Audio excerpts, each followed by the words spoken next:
Welcome back. Okay, so we have our room and we have our light in there and we can go in and out. The one thing I want to show you, if I just come into here and let's just turn that down to 0 candelas intensity. If you remember, we had this situation where we're coming in and out and we go in and it's like, oh, it's black. Oh, and then it just turns to, oh, okay.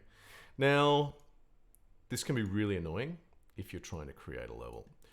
How do you fix it? Well, the easiest way, or the one that I use most often, is I come into add to the project, come to the volumes, and we find something in here called our post-process volume.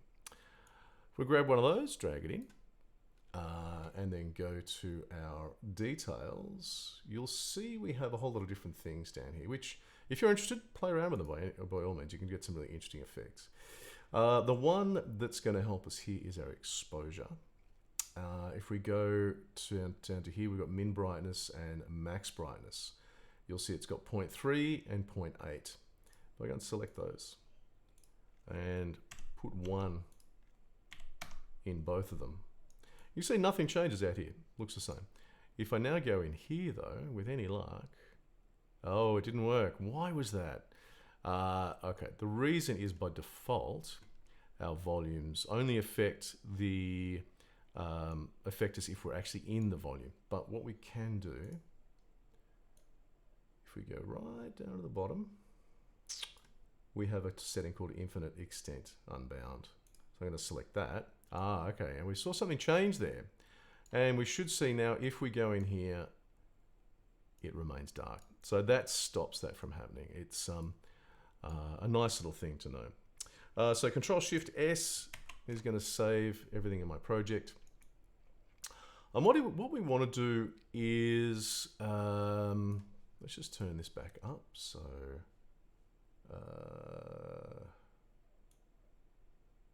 okay, by default, intensity is 8 candelas. Turn that back, nice and bright now. So what I want to do is I want to be able to, I want my character to walk in here. Now let's actually just, oh, we don't have a player start. Is that correct? Oh, they no longer put a player start in here by default. All right, let's chuck a player start in here. Oh, look, what happens if we hit play? Okay, we start from where we are. Okay, that's fine. Let's just grab a player start first. Should be in our basics. Player start. Drag that in. And just rotate it so we're facing our room when we hit start. So that should work now. Yeah, okay. So now we're actually starting from here. We can go in our room and everything. Wonderful. So we're going to automate this light, and it's going to be off initially, and it's going to turn on when we go in, and then turn off when we leave. So how do we do that? First thing we can do, in fact, let's have a look. These are going to be sort of our initial blueprints. There is a few buttons up here. We've been using this one to quickly add to project, and we also had list world blueprints available to the user for editing creation. Every map, and this is what we're in a map, has its own blueprint called a level blueprint. So if I click on that, it's going to open up my level blueprint. I'm going to dock it again. I just find it easier. And by default, I've got a couple of events here. I have event begin play and event tick. So let's just come into here. We're going to be playing with this light. So let's just, the way that I can add objects to the level blueprint is just by selecting it in the map, then come into here, and you can see if I right click on the background here, it says create a reference to point light, which I can do. So now I've actually got a reference to this point light.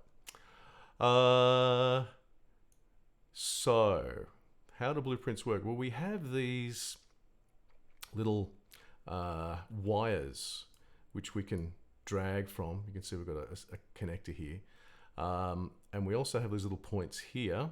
So this is an execution wire, which allows us to execute things.